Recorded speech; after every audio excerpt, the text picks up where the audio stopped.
In Brazil, police has launched a raid against fiction members suspected of organizing violent attacks during the past 3 days in at least 30 cities in Rio Grande do Norte. French President Emmanuel Macron's government faced on Friday 2 no-confidence motion in parliament and intensifying protests. Cyclone Freddy's death toll in Malawi rise to 326, making the total number of the victims across southern Africa to more than 400.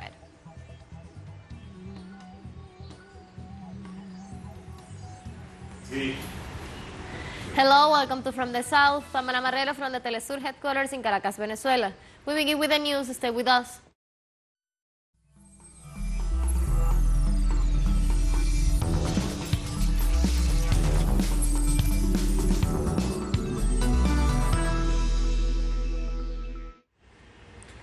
In Brazil, police has launched a raid against faction members suspected of organizing violent attacks during the past 3 days in at least 30 cities in Rio Grande do Norte.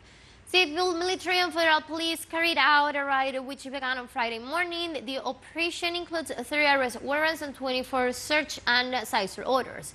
The targets are linked to Sindicato do Crime faction. Authorities think the order for attacks might have been given by Jose Crenz Pereira de Araujo, age 45, who is currently in prison. Police also considered the transfer out of the state of these faction leaders in January might have triggered for the assaults.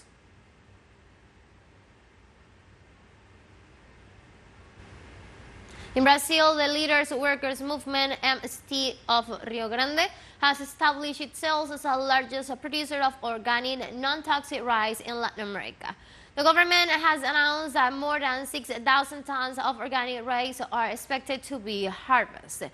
Incidentally, in Rio Grande do Sul, a region that has recently been the focus of ground policies to combat the drought, the landless movement held a parade this Friday to celebrate the new harvest. The meeting was attended by ministers and secretaries of the government as well as members of the parliament from progressive parties and legislations from abroad. The Argentinian government has declared an agricultural emergency for farms in the province of Córdoba in the central region of the country. The state of emergency is for agricultural, forestry, fruit and vegetable farms due to the drought affecting the area. It will last until June 30. A state of emergency has also been declared from 1st January 2023 to 31st December 31st, 2023 for the livestock, dairy and beekeeping farms. The government of Córdoba had already declared a state of emergency for agricultural and livestock produce in the decree issued on February 9, which include an access reconnaissance in 7 affected areas in the province.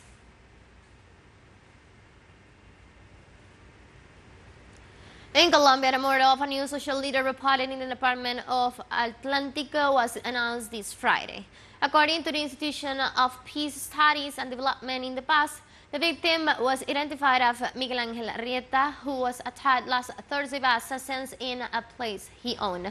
Rieta was an organized community leader who was reportedly corruption cases in the municipality some weeks ago. He was a candidate for the Council of Soledad Atlántico for Colombia Humana and Unión Patriótica. According to data from in the past, 28 social leaders and human rights offenders have been murdered so far this year. The Confederation of Indigenous Nationalities of Ecuador, CONAIE, showed its support to the political trial against President Guillermo Lasso. CONAIE's President Leonidas Issa declared to the Constitutional Court that the people should be hard to make a way to the political trial against Lasso. The social leader called for the unity of the indigenous movement and other groups to counter the attempt to divide them internally. He also points out that they will discuss the political situation, the mining problem, and the formation of a plurinational front.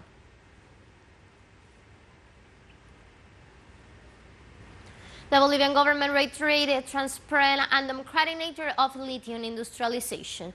According to the authorities, the process will be carried out by the company Yacimientos de Litio Boliviano, following an agreement signed with a Chinese company for this construction of two industrial plants with direct mining technology in the Ayuni and Coipasa salt flats, where approximately $183 billion will be invested.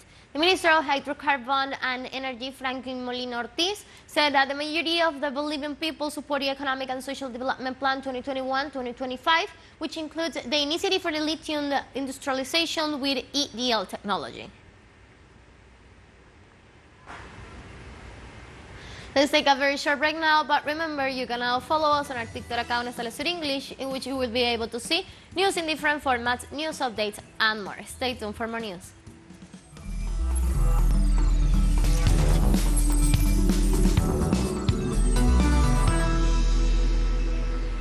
Welcome back to From the South.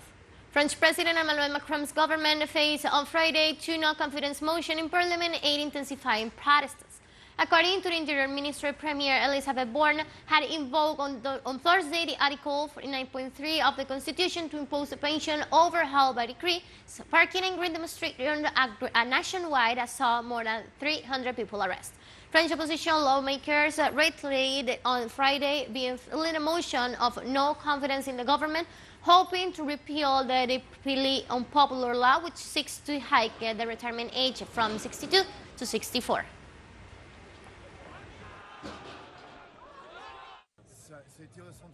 It was felt almost like an insult, really. That is to say, we had nothing to do with what has been happening for weeks. You are a majority. We do not listen to you, and we do not even try to vote. So it generated a lot of anger. There were spontaneous demonstrations yesterday. But yes, an insult, a contempt, a denial of democracy.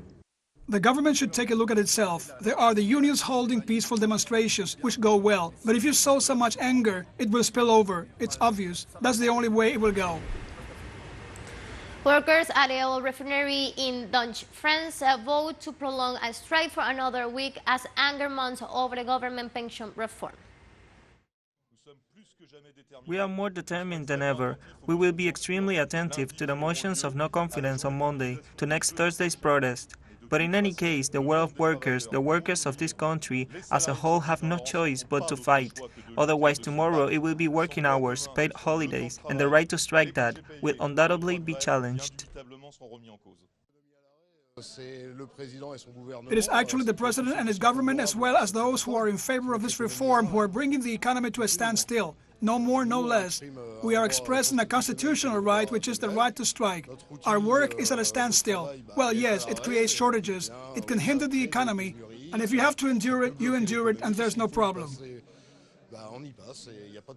We are calling for further mobilization, especially in the streets on March 23rd, but also in all the sectors where it is possible. It is possible right now, apparently, at the Normandy refinery. It is possible in certain sectors, as we have seen with the rubbish collectors. We have to do it where possible. We don't need to become radical, but this here is an example of inter-union action working. We managed to mobilize and show our opposition to this unfair and brutal reform. On Friday, Russian Foreign Ministry spokeswoman Maria Zakharova clearly set out her country's position on the arrest warrant issued by the International Criminal Court, ICC, against President Vladimir Putin. According to the Russian Foreign Ministry spokeswoman, the decision of the ICC have no significance for her country, not even for a legal point of view. Zakharova recalled that Russia is not a party to the Rome Statute and has no obligations under it. She reiterated that Moscow does not cooperate with that institution, and possible detention requirements and managing from that court will be legally null and void. Earlier, the Hague Court also issued arrest warrant against Putin, Russian Commissioner for Children's Rights Maria Voleva, both accused of illegal deportation of Ukrainian children to Russia. In this connection, the Ukrainian authorities launched an investigation into an alleged forcible deportation of some 16,000 residents of the conflict zones.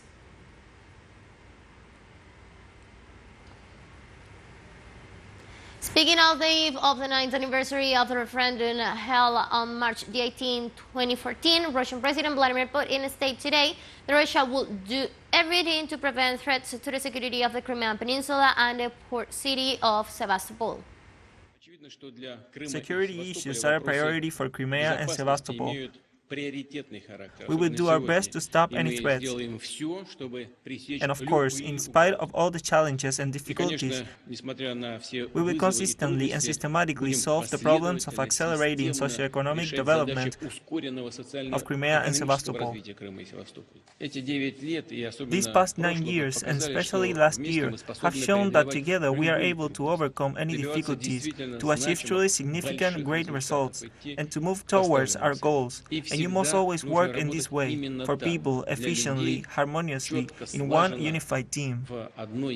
China's Foreign Minister spokesperson Wang Wenbin said that a visit of President Xi Jinping to Russia will be a visit for peace, adding that it will hold its fair position on the conflict in Ukraine and play a constructive role of promoting peace talks. The Chinese head of state is set to travel to Moscow up the coming week.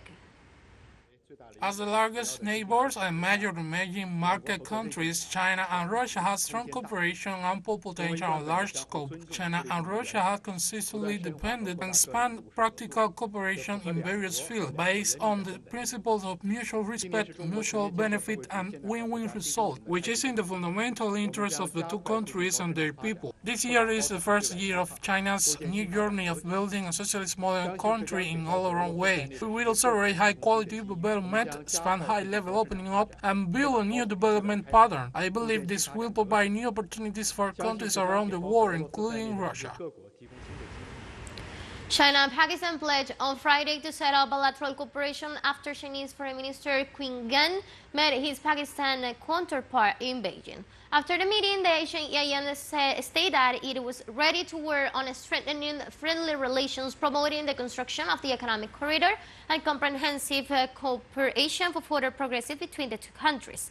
In this regard, Man informed that his countries attach great importance to bilateral relations with Beijing and is committed to the One China principle. During the meeting, the Chinese diplomat points out that the ironclad friendship between the two countries has stood the test of time and international changes. teleSUR English continues to grow. You can now tune in from 33 different African countries through StarSat. Now, Fox is one and join our Latin American alternative broadcast. One final short break and we'll be right back.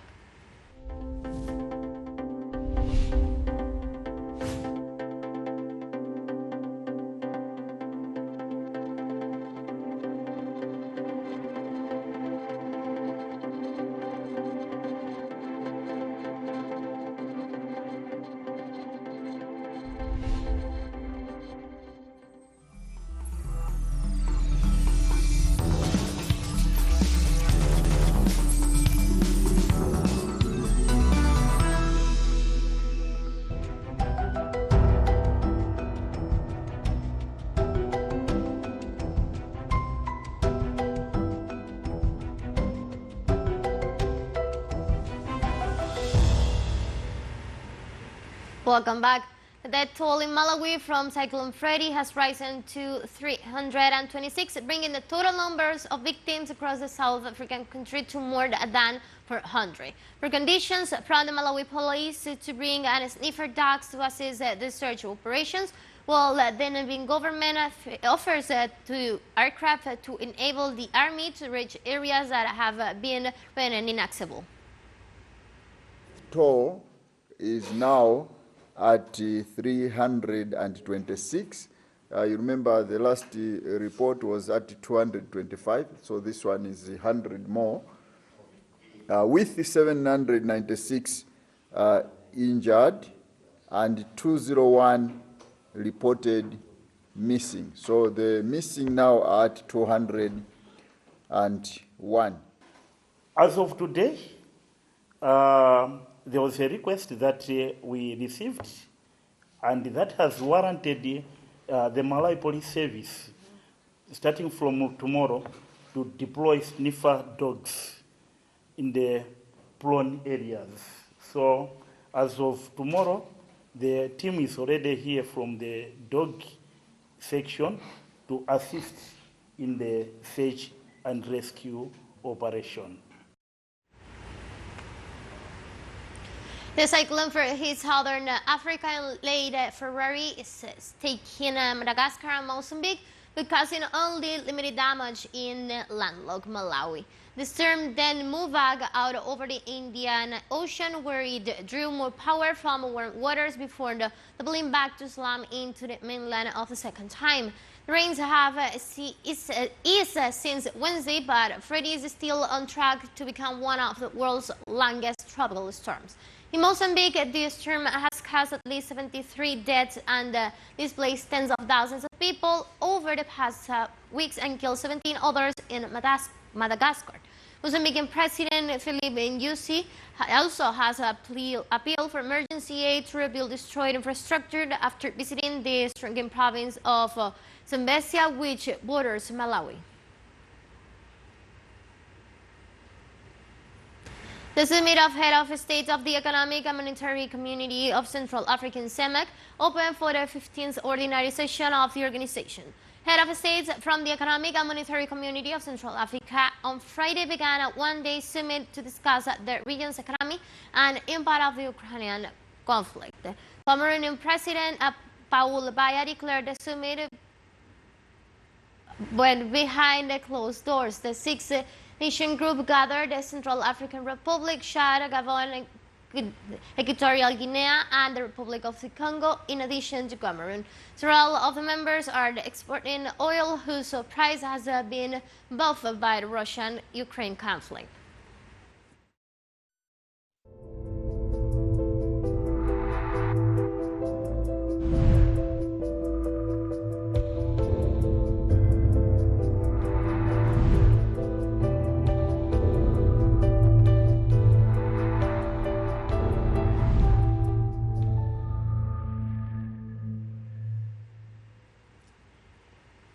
The World Health Organization said on Friday that the COVID-19 pandemic could settle down this year at the point where it poses a threat similar to influenza. The international agency expressed confidence that it will be able to declare the end of the health emergency sometime in 2023 after declaring the pandemic 3 years ago last week. World Health Organization Director General Tedros Adhanom Ghebreyesus points out that the world was in a much better position now than at any time during the pandemic. We're certainly in a much better position now than we have been at any time during the pandemic. I'm confident that this year we will be able to say that COVID-19 is over as a public health emergency of international concern. In this context, the Executive Director of the World Health Organization's Health Emergency Program, Dr. Michael Ryan, showed optimism with the current scenario and said that it is expected that this year we will be able to identify COVID-19 as a virus that does not endanger world stability. I think we're coming to that point where we can look at COVID-19 in the same way we look at seasonal influenza, a threat to health, a virus that will continue to kill, but a virus that is not disrupting disrupting our society or disrupting our hospital systems. And I believe that will come, as Tedros said, this year.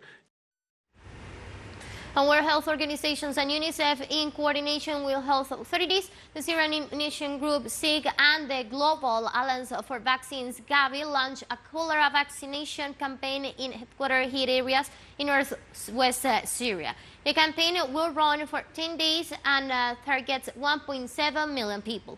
During the campaign, 1.7 million doses of cholera vaccines will be used to protect Syrians above 1 year of age, especially those living in the areas most severely impacted by the earthquake and at the highest risk of cholera, including Sarmara, Mern, Tarmish, Dana. Moreover, 1,400 teams of health workers and community volunteers will implement the 10-day campaign using a house-to-house strategy, as well as reaching displaced people living in camps and markets. The devastating earthquake that struck southern Turkey and northern Syria on February 6 caused over 4,540 deaths and nearly 9,000 injuries in northern Syria. And we have come to the end of this news brief. You can find this and many other stories on our website at telesurenglish.net. You can also join us on our socials. We're on Facebook, Twitter, and on Instagram as well. To TeleSUR English, I'm from the South, I'm Marrero, and thank you for watching.